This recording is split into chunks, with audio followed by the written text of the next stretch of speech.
Hello guys, আসসালামু আলাইকুম। আপনাদের জন্য নিয়ে এসেছি আজকে স্পেশাল একটি সালাদ, যেটা অনেকেই মোটা হয়ে যাচ্ছেন এই শীতের ভিতরে, ভাবতেছেন আপনারা ডায়েট কিভাবে কন্ট্রোল করবেন। তাদের জন্য আমি একটি স্পেশাল রেসিপি নিয়ে আসছি। দেখেন এই রেসিপিটি বানাতে কি কি লাগে। প্রথমেই লাগবে গাজর, তারপরে খুবই দামি এটা মালটা, কমলা কমলা,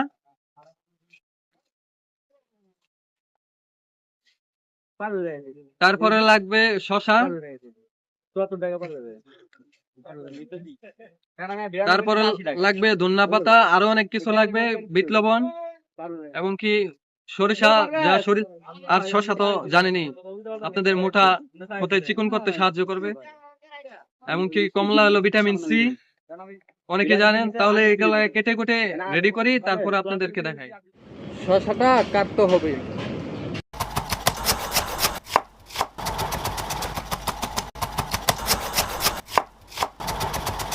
গাজর গুলো কাটতে হবে।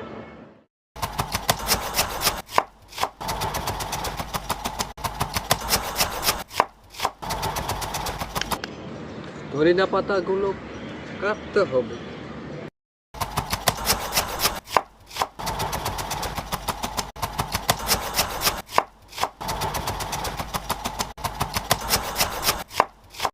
কমলাটা ছিলতে হবে।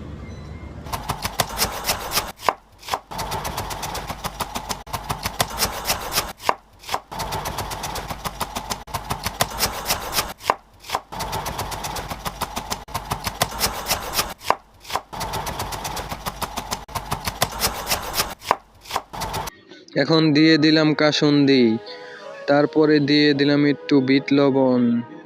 এখন একটু মেখে নিলাম, লাড়াচাড়া দিয়ে সালাডটি তৈরি হয়ে যাচ্ছে। লবণ দেখে নিলাম, তারপরও দিয়ে দিলাম ধনিয়া পাতা। সালাডটি খুবই টেস্টি হয়েছে, আপনারা বাসায় ট্রাই করে দেখতে পারেন।